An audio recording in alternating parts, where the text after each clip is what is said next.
अब इसमें देखो, जो इंडेक्स वो होते हैं, चाहे हमने ग्लोबल इनोवेशन इंडेक्स पढ़ा है या अभी रिसेंटली बहुत सारे इंडेक्सेस आए हैं, फ्रीडम ऑफ प्रेस इंडेक्स आया, तो ये जो इंडेक्सेस हैं ये हमारे लिए बहुत इम्पॉर्टेंट होते हैं as a for the country, because ये एक तरह की प्रोग्रेस दिखाते हैं कि ओके, फ्रीडम ऑफ प्रेस में कितनी फ्रीडम मिली हुई है कंट्री में, या इंटरनेट फ्रीडम कितनी है, या फिर ग्लोबल हंगर इंडेक्स है तो ग्लोबल हंगर इंडेक्स में हमारी क्या प्रोग्रेस है, और अगर प्रोग्रेस में हम कहीं पीछे हैं तो उसमें इम्प्रूवमेंट के लिए फिर government should bring the policy. ठीक है, तो ग्लोबल हंगर इंडेक्स 2023 जो है, इसमें भारत कौन से पायदान पर है, ये कौन से पोजीशन पे आया है, तो बेटा 125 कंट्री में से भारत 111वें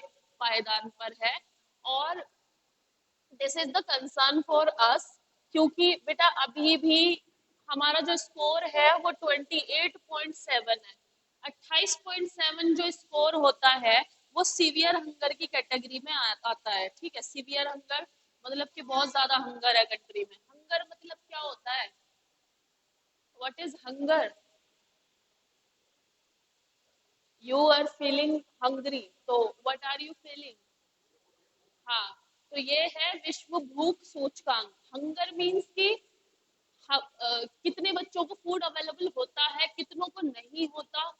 और हंगर का मतलब ये नहीं है कि खाना नहीं मिल रहा, हंगर का मतलब ये भी है कि उसको नरिशमेंट मिल रहा है कि नहीं मिल रहा। नरिशमेंट इन द सेंस कि अगर बच्चे को खाना तो मिल रहा है लेकिन न्यूट्रिशन वाला खाना नहीं मिल रहा, उसकी बॉडी का डेवलपमेंट नहीं हो रहा है ना, वेट नहीं इंक्रीज हो रहा हाइट के अकॉर्डिंग, और उसका जो कहते हैं कि हाइट नहीं बढ़ रही है वेट के अकॉर्डिंग। तो ये सारी चीजें क्या है, ये इसका पैमाना है, मतलब एक तरह से जो स्केल होता है, पैरामीटर्स जो होते हैं भूख सूचकांक को मापने के, ये है। तो इंडिया जो है ये 28 पोजीशन पर है। ठीक है, 28.7 इंडिया का स्कोर है। स्कोर जो मिलता है बेटा जीरो से मिलता है। अगर जीरो है इट मीन्स के अच्छा है कैटेगरी, ये नो हंगर। ठीक है, और अगर जीरो से इधर उधर जाने लगता है, ठीक है, तो इट मीन्स के प्रॉब्लम है। तो हमारे यहाँ पे अभी प्रॉब्लम है। अब इन आर कंट्री प्रॉब्लम क्या है कि इंडेक्सेस आने के बाद हम ये नहीं देखते कि कहाँ कमी रह गई, उल्टा जो इंडेक्स जारी करते हैं उनको ब्लेम करना स्टार्ट कर दिया जाता है कि भाई उन्होंने गलत पैमाने लिए होंगे या ये। ऐसा नहीं है। ठीक है, ये दो जो एजेंसीज हैं, ठीक है, वो जारी करती हैं। कौन सी एजेंसीज हैं उनके मैं नाम बता रही हूँ, कौन कौन सी एजेंसीज जारी करती हैं।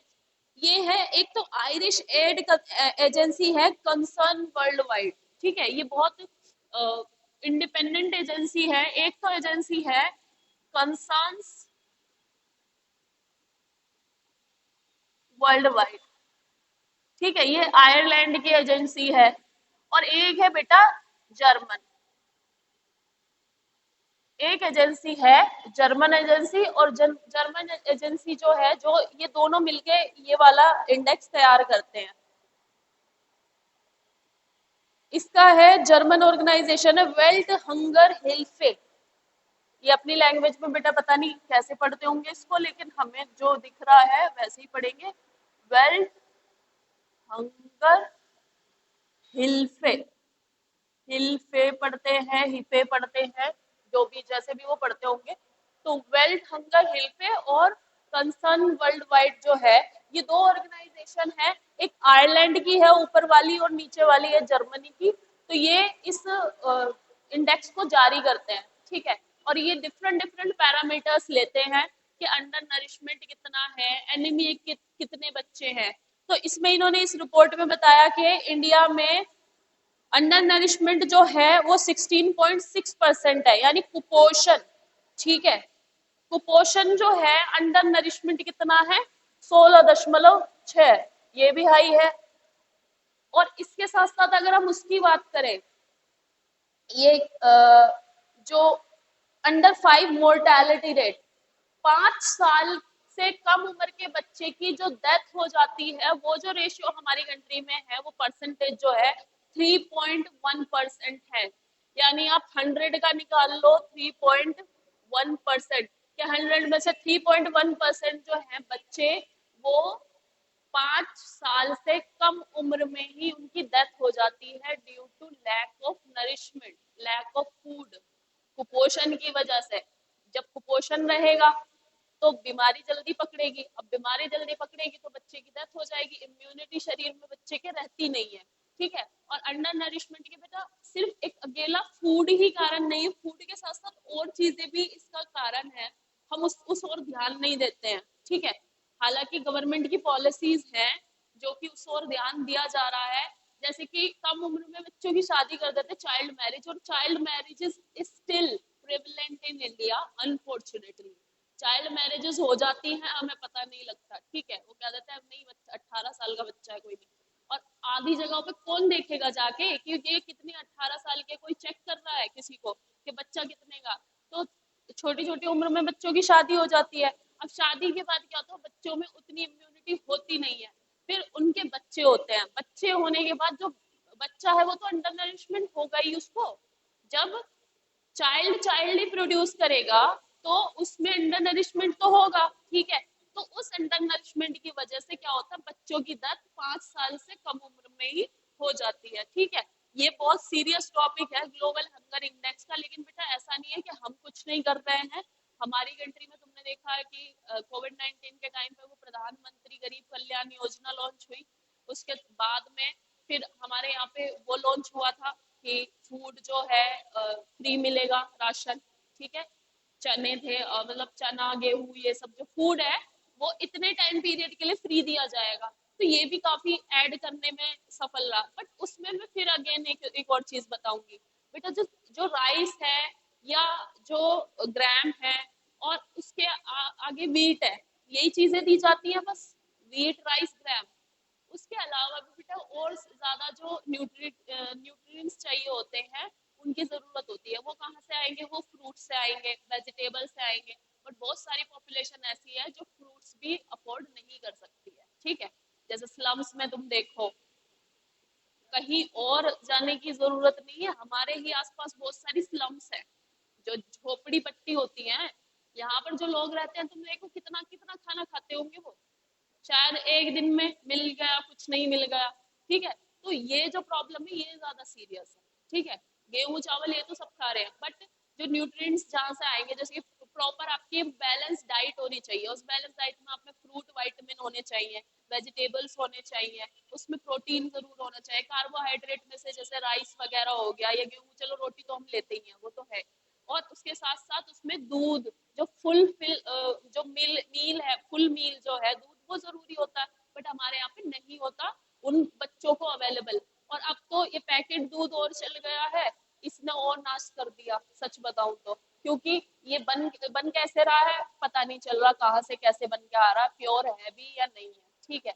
और किस पे यकीन करे किस पे नहीं, अमूल का कोई अफोर्ड नहीं कर पाता, वो थोड़ा महंगा होता है, और वो 5-5 10-10 वाला जो ले लेते हैं वो हानिकारक होता है, तो उससे नरिशमेंट होगा ही नहीं किसी भी बच्चे का, ठीक है। तो ये कुछ पैमाने हैं, और हमारी कंट्री में जो है ऐसा है, चल रही है स्कीम, ऐसा नहीं है कि स्कीम नहीं चल रही है। गरीब कल्याण योजना हो गई, हमारे यहाँ पे पोषण अभियान लॉन्च हुआ है, और बहुत सारे मिशन हैं, नेशनल फैमिली हेल्थ सर्वे के तहत भी, और उसके बाद भी गवर्नमेंट चलाती आ रही है, ठीक है। मिड डे मील का कॉन्सेप्ट हमारे यहाँ पे है, बच्चों को स्कूल में मिड डे मील, कि घर पे वो अगर नहीं अफोर्ड कर पा रहे तो स्कूल में उनको मिड डे मील वगैरह दिया जाए, तो बहुत सारी स्कीम चल रही है।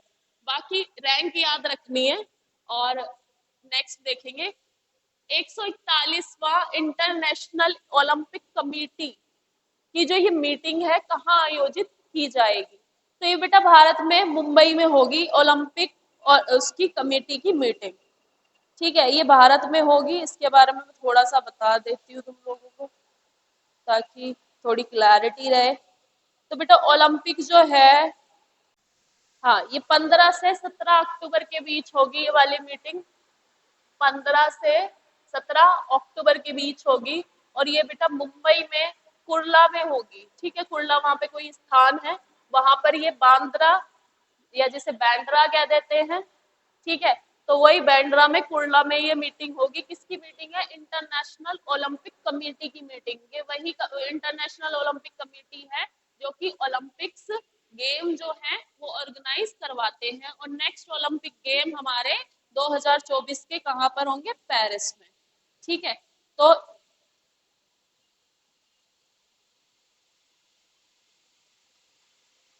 ये जो है इंडिया में कर रहे हैं सेकंड टाइम। पहले ये हुआ था 1894 में, सॉरी 1983 में, और 1983 के बाद बेटा अब हम इसे होस्ट कर रहे हैं। ठीक है, 1983 के बाद इतने साल बाद हम इसे होस्ट कर रहे हैं। ये इस कमेटी की मीटिंग इंडिया में होगी।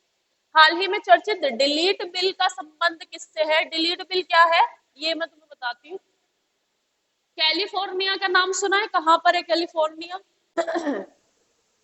California is in US. So basically what is delete bill?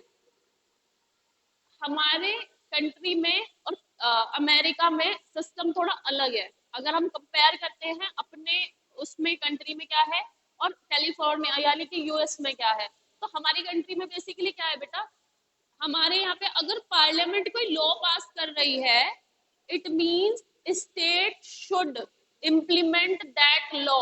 और स्टेट जो है वो उस लॉ को सरपास नहीं कर सकते, ओवरराइड नहीं कर सकते। ओवरराइड मीन्स कि उस लॉ को वो खत्म करके अपना कोई लॉ नहीं ला सकते हैं। उनको सेंटर की माननी ही माननी पड़ेगी। ठीक है, कोई भी लॉ देख लो वो उनको अप्लाई करना पड़ेगा। ठीक है, बट इन अमेरिका उनके उनके स्टेट को पावर होती है कि अगर उनके प्रेसिडेंट ने कोई लॉ बनाया है, वहां की कांग्रेस ने, वहां की संसद को क्या कहते हैं? कांग्रेस। तो अगर वहां की कांग्रेस ने, जैसे सीनेट भी कह देते हैं, उसने अगर कोई लॉ बनाया है, ठीक है, सीनेट ने कोई वहां की लॉ बनाया है, तो ये उसको सरपास कर सकते हैं। स्टेट जो है एग्जीक्यूटिव का बनाया हुआ जो वो है लॉ, वो उसको क्या कर सकता है? ओवरराइड कर सकता है। तो यूएस में एक प्राइवेसी को लेकर प्रॉब्लम चल रही है। ठीक है, प्राइवेसी को लेकर प्रॉब्लम चल रही है, बिल को लेकर, जिसमें कि आपको बेटा डेटा जो है अपना देना ही होगा। जैसे कि हमारा ले लिया आधार के थ्रू, हमारी सारी इंफॉर्मेशन पास है किसके? गवर्नमेंट के। हम क्या कर रहे हैं, कहाँ जा रहे हैं, क्या सब पता है सबको। ठीक है, by via mobile phones they have our data. हमें पता भी नहीं, लेकिन ये जो फोन हम सोचते हैं हमने तो दुकान से खरीदा है, दुकान से भले ही खरीदा, वो है कंट्रोल में सब गवर्नमेंट के। ठीक है, तो हमारी जो प्राइवेसी है वो अंडर गवर्नमेंट के कंट्रोल में है। हमने तभी दे दी थी जब हमारे आधार बने थे। ठीक है, नाम हो, फिंगरप्रिंट हो, सब। तो ये क्या है बेटा? हमारी प्राइवेसी है, राइट टू प्राइवेसी है। राइट टू प्राइवेसी कौन से केस में बताई थी उसने? सुप्रीम कोर्ट ने बताई थी 2017 में। एक केस हुआ था बेटा, पुत्तु स्वामी केस।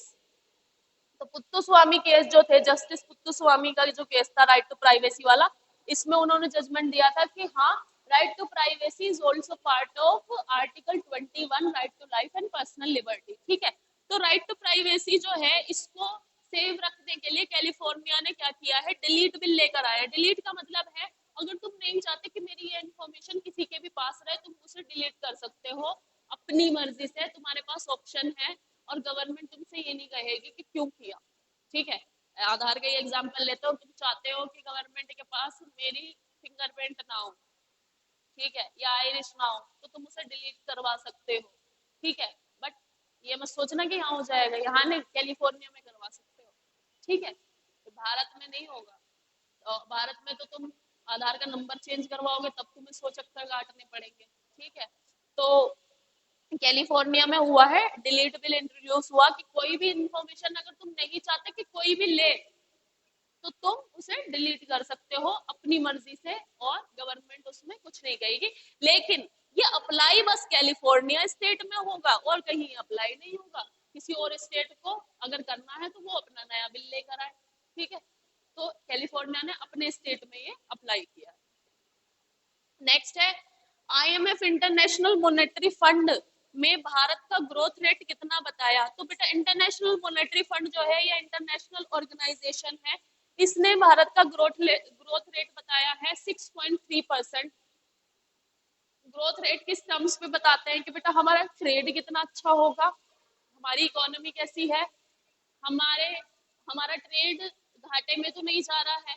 ये सारी चीजें ये देखने के बाद देते हैं कि ग्रोथ रेट हमारा कितना रहेगा। ग्रोथ मतलब क्या, हमारी इकोनॉमी ऊपर जा रही है, हमें प्रॉफिट हो रहा है उससे, और उससे हमारी इकोनॉमी ऊपर जा रही है, एक्सपोर्ट हमारा ज्यादा है, इम्पोर्ट हमारा कम है, तो हमें बेनिफिट होगा। ठीक है, तो इन्होंने ग्रोथ रेट बताया है जो कि 6.3% है। ये इकोनॉमी की टर्म है और ये याद रखना है। हाल ही में भारत फ्रांस के बीच में 5th एनुअल डिफेंस डायलॉग किस स्थान पर आयोजित हुए? ये बेटा पेरिस में हुए हैं। पेरिस कहाँ पर है? फ्रांस में, फ्रांस की कैपिटल है पेरिस में। मतलब मीटिंग होती है ना, जैसे हमारे दिल्ली में मीटिंग होती है, सेम ऐसे इनके यहाँ पे मीटिंग हुई है। इसे कहते हैं 5th एनुअल डिफेंस डायलॉग, मतलब 5वां एनुअल डिफेंस डायलॉग, मतलब रक्षा संवाद। रक्षा संवाद मतलब हमारे डिफेंस मिनिस्टर चले गए, उनके डिफेंस मिनिस्टर बैठ गए और वो आपस में बात करते हैं। जैसे कि हमने फ्रांस से वो मंगवाए थे राफेल एयरक्राफ्ट। राफेल का नाम सुना है? Fighter plane, Rafale fighter plane मंगाए थे, और जिसके ऊपर बहुत ज्यादा क्राई हुआ था। ठीक है, तो मतलब पॉलिटिकली बहुत ज्यादा वो हुआ था कि राफेल में ये इतना घोटाला हुआ, ये हुआ वो। तो राफेल जो एयरप्लेन, वो सॉरी फाइटर प्लेन थे, वो हमने फ्रांस से मंगाए हैं। तो डिफेंस डायलॉग जब होते हैं ना, तो ऐसे बात होती है कि हमारे पास जो टेक्नोलॉजी नहीं है डिफेंस में, अगर हमें वो चाहिए और फ्रांस के पास वो है, तो समझौता होगा कि हमें ये चाहिए, सिग्नेचर वगैरह होंगे। ठीक है, फिर वो हमें डिलीवर करेंगे, हम उनको पेमेंट जिस जिस फॉर्म में वो चाहेंगे उनको उस फॉर्म में पेमेंट होती है।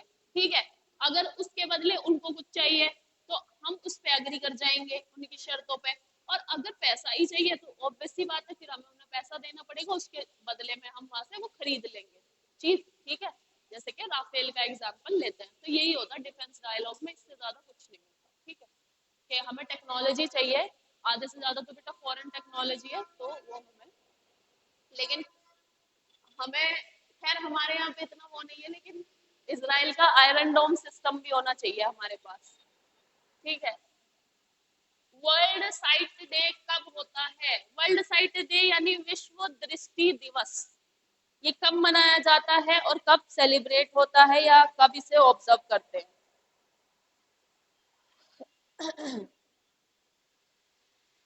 ये है, इसको मैं बता रही हूँ एक बार।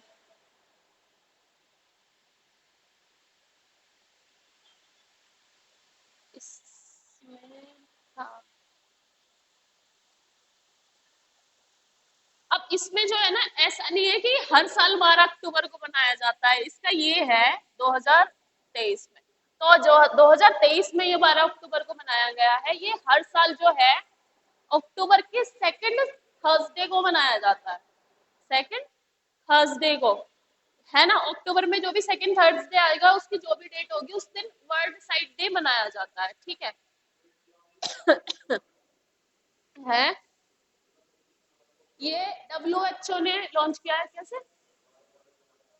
12 तारीख परसों है, परसों थी मतलब, है ना, तो उस हिसाब से ये तब मनाएगा। अब इसमें है क्या, क्यों मनाते हैं? WHO ने ये लॉन्च किया था सो दैट कि बेटा साइट जो है, आंखें, इनको भी बहुत ज्यादा प्रॉब्लम है, ब्लाइंडनेस हो जाती है। ठीक है, और बहुत सारी जो प्रॉब्लम है वो क्रिएट होती है, तो इसलिए ये ऑब्जर्व होता है टू अवेयर द पीपल कि भाई आईज का भी ध्यान रखना है, और आईज को लेकर भी बहुत सारे कंसर्न है जो बने रहते हैं। ठीक है, जैसे कि अब बहुत कम टाइम पे ही बच्चों की आईज जो है वो वीक हो जा रही है, आई साइट जो है वो वीक हो जा रही है। एक मेजर कारण है स्क्रीन पे बहुत ज्यादा टाइम होना।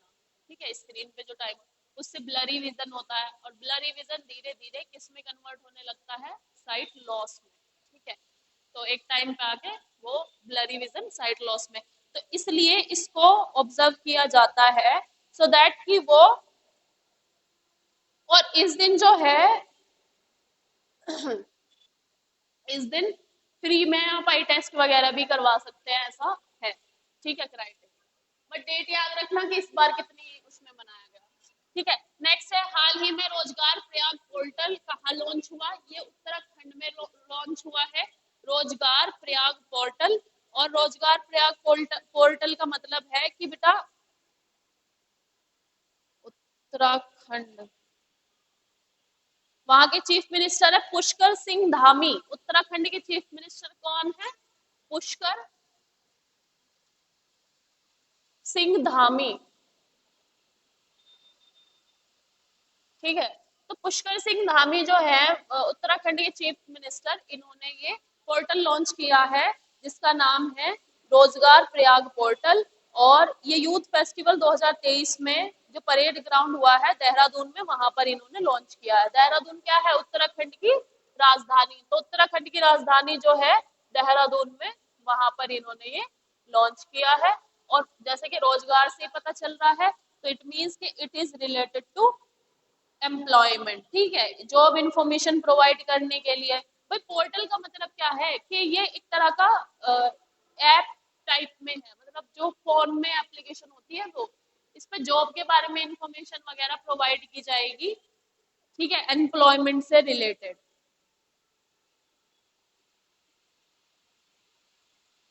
ठीक है, और ये आईटी डेवलपमेंट एजेंसी वगैरह ने डेवलप किया है। नेक्स्ट देखो, world history, world cup history में, क्रिकेट वर्ल्ड कप हिस्ट्री में मैं भूल गई क्रिकेट लिखना, वर्ल्ड कप बहुत सारे होते हैं। तो क्रिकेट वर्ल्ड कप हिस्ट्री में सबसे ज्यादा सेंचुरी बनाने वाले बल्लेबाज कौन बने? रोहित शर्मा। और रोहित शर्मा ने, जो सचिन तेंदुलकर है, मास्टर ब्लास्टर के नाम से जो जाने जाते हैं सचिन तेंदुलकर, उनका भी रिकॉर्ड तोड़ दिया है। ठीक है, इन्होंने हाल ही में जो मैच हुआ है, किसके खिलाफ मैच हुआ था अभी रिसेंट में? अफगानिस्तान में। याद है? हाँ, वर्ल्ड कप चल रहा है। अफगानिस्तान के खिलाफ जो मैच हुआ है अभी, उसमें रोहित शर्मा ने सेंचुरी बनाई है। और इसी के साथ इन्होंने सचिन तेंदुलकर जो है उनका भी रिकॉर्ड तोड़ दिया है। ठीक है, जिन्हें क्रिकेट का भगवान भी कहा जाता है, सचिन तेंदुलकर, वो सबसे ज्यादा वर्ल्ड कप में सेंचुरी बनाने वाले व्यक्ति हैं। और उसके बाद जो रिकॉर्ड जिसने तोड़ा है वो रोहित शर्मा ने तोड़ा है। ठीक है, और रोहित शर्मा अच्छे कैप्टन के तौर पर उभरे हैं। हाल ही में वंदन योजना कहाँ लॉन्च हुई? ये बेटा उत्तर प्रदेश में लॉन्च हुई है। हमारे सीएम योगी जो है, इन्होंने ये लॉन्च की है वंदन योजना। वंदन योजना किस लिए ये लॉन्च की गई है? वंदन योजना के तहत जो हमारे ऐतिहासिक धार्मिक जगहें हैं उनको रिनोवेट किया जाएगा, फिर से उन्हें उनका उत्थान किया जाएगा, मतलब कि उनको विजिटिंग प्लेस बनाया जाएगा। ठीक है, बहुत सारी रिलीजियस जगहें हमारी ऐसी हैं जिनकी मतलब कंडीशन आज के टाइम में वही है कि संरक्षण नहीं है, कंजर्वेशन, उनको कंजर्व नहीं किया जा रहा है, टूरिस्ट कम है उन जगहों पर। तो उन जगहों के उसके लिए, जीवन के लिए, कि उनको फिर से रेनोवेट करके और टूरिस्ट के लिए और श्रद्धालुओं के लिए ओपन कर दिया जाए। ठीक है, तो इस तरह की जो योजना है ये लेकर आए हैं। इस योजना के तहत जो रिलीजियस प्लेस है उनको रिनोवेट और रिजनरेट किया जाएगा, सो दैट कि वहां पर वो संरक्षित रह सके। ठीक है, जैसे कि बेटा बहुत सारे, काशी में बहुत सारे मंदिर है, वाराणसी में है ना, मथुरा में भी है। जो इम्पोर्टेंट, जो फेमस है, उन पे तो सब ध्यान दे देते हैं, लेकिन जो बेटा ये है कि जिनका मतलब इम्पोर्टेंट तो है पर उन पे ध्यान नहीं दिया जाता, तो उन जगहों के उसके लिए, उत्थान के लिए, रिलीजियस प्लेसेस मतलब धार्मिक जगह। नेक्स्ट है, बिल्किस बानो केस चर्चा में है, यह किस घटना से संबंधित है? गुजरात दंगों से। इस बिल्किस बानो का थोड़ा सा मैं बता देती हूँ। कल इसका जजमेंट आना था परसों, और कोर्ट ने जो इसका जजमेंट है, जस्टिस बीवी नागरत्ना और उनका नाम था उज्जल भुयन। तो उज्जल भुयन और बीवी नागरत्ना जो है, ये दोनों जस्टिस है, और इन जस्टिस ने जो जजमेंट है वो सुनाया नहीं, उसे रख दिया है रिजर्व। ठीक है, अब जजमेंट वर्डिक्ट कब सुनाया जाएगा कब नहीं, वो उनके उसमें है, डिस्क्रेशन में। अब हुआ क्या था, गुजरात 2002 में दंगे हुए थे गुजरात में, और उन दंगों में क्या हुआ था, बिल्किस बानो जो थी उनका गैंगरेप किया था 11 लोगों ने। ठीक है, और उन 11 लोगों में से 11 लोगों ने गैंगरेप के साथ साथ उनकी पूरी फैमिली को मार दिया था, उनकी फैमिली में कोई नहीं बचा। ठीक है, बिल्किस बानो की। और उसके बाद जब उनको सजा कर दी गई थी, उनको सजा हुई थी उम्र कैद की। ठीक है, लेकिन हाँ, उन 11 जनों को, लेकिन पिछले साल गुजरात गवर्नमेंट ने, स्टेट गवर्नमेंट ने उनको रिलीज कर दिया, ये कह करके कि इनके गुड बिहेवियर की वजह से इनको रिलीज किया है, उनकी पूरी जो उम्र कैद की सजा थी वो माफ करके, ठीक है। अब इस डिसीजन को बाद में चैलेंज किया गया, किस किसने चैलेंज किया? बिल्किस बानो के लॉयर ने, तृणमूल कांग्रेस की है महुआ मोइत्रा, और एक एक्टिविस्ट भी है और वो लीडर भी है, उनका नाम है सुभाषिनी अली। तो इन तीनों ने अलग अलग रिट पिटिशन डाली है कोर्ट में कि इनका रिविजन क्यों हुआ, ठीक है। रेमिजन क्यों हुआ मतलब इनकी सजा कम क्यों हुई। रेमिजन होता है कि सजा कम कर देते हैं अगर गुड बिहेवियर उसको होता है, बट अगर इतने हेजियस क्राइम पे आप सजा कम कर देंगे तो इसका बाकी लोगों पे क्या इफेक्ट जाएगा, ये कह करके उन्होंने सुप्रीम कोर्ट में पिटिशन डाली, और उस पिटिशन का जजमेंट परसों आया है लेकिन सुनाया नहीं गया, ठीक है। जस्टिस जो है दोनों बीवी नागरत्ना और जो ये है उज्जवल भुयन, दोनों जस्टिसेस ने वो रैप्ड अप करके रख लिया है। वो लाइकली कब सुनाया जाएगा कब नहीं वो उनके डिस्क्रिप्शन पे है, ठीक है। तो ये केस था बिल्किस बानो। अगर क्वेश्चन कभी आ जाता है भूला बिसरा तो गुजरात दंगों पर ये आधारित है, ये बहुत फेमस केस है, और ये अब से न्यूज में नहीं है, जब से रिविजन हुआ तब से ये न्यूज में है बिल्किस बानो वाला केस, ठीक है। ये काफी टाइम तक चला था, उसके बाद उनको सजा भी हुई, सजा के बाद हमने रिमिट कर दिया है, तो दिस इज रॉन्ग। और एक और चीज है इसमें, कोई भी केस होता है, जैसे कि अगर हम देखें तो हमारे यहाँ पे बड़ा अलग अलग तरह का है। कठुआ में गैंग रेप, कठुआ में जो रेप केस हुआ था, उससे पहले 2012 में निर्भया केस हुआ था, उसके बाद एक हैदराबाद में केस हुआ था एक डॉक्टर के साथ में जिसको जला दिया गया था, ठीक है, आफ्टर कमिटिंग रेप। तो ये केसेस होते हैं जो अटेंशन लेते हैं बाकी पब्लिक का, ठीक है, जो बाकी पब्लिक का एक रोष होता है। बट ये एक पता है पार्शियलिटी हो जाती है उस कैंडिडेट की वजह से, मतलब जो वो होता है सिटीजन, उसकी तरफ पार्शियलिटी क्यों हो जाती है, just because of his religion, ठीक है, कि ठीक है रिलीजन अलग है तो we are not supporting you. तो this kind of mentality should be change, और जितना सपोर्ट बाकी केसेस को मिला है उतना सपोर्ट ऐसे केसेस में भी मिलना चाहिए, सो दैट कि जस्टिस प्रिवेल हो सके। और अल्टीमेटली जस्टिस कोर्ट में तो है लेकिन पब्लिक में भी है। अगर पब्लिक फेथ दिखाएगी और पब्लिक इसका पूरी तरह से विरोध करे तो इसका चारों तरफ विरोध हो रहा है इस जजमेंट का। वो इस जो इन्होंने रिमिजन दिया है उन 11 कन्विक्ट्स को, ठीक है। तो ये पूरा केस है, और ये पूछ लिए जाते हैं केसेस, क्योंकि बेटा केशवानंदा भारती केस है, डी के बासु है, अरस से रिलेटेड है, और बहुत सारे केसेस ऐसे हैं जो कि बहुत इंपॉर्टेंट है और वो पूछे जाते हैं। और ये ऐसी चीजें एसआई में ज्यादा पूछी जाती है, जो यूपीएसआई का पेपर होता है, ठीक है। तो दिस इज डन, और याद कर ले।